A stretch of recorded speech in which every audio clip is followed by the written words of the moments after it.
నాకు వ్యవసాయం నేర్పుతావా? ఇందాకే చెప్పాను కదా బాబు, ఒక్కసారి ఈ మట్టిలో కాలు పెడితే ఆ భూదేవి తల్లే లాగేసుకుంటది.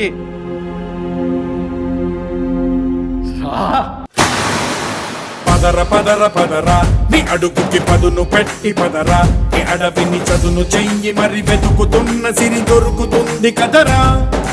పదర పదర పదరా ఇప్పుడమిని అడిగి చూడు పదరా. ఈ గెలుపను మలుపు ఎక్కడను ప్రశ్నలన్నిటికీ సమాధానమిదిరా.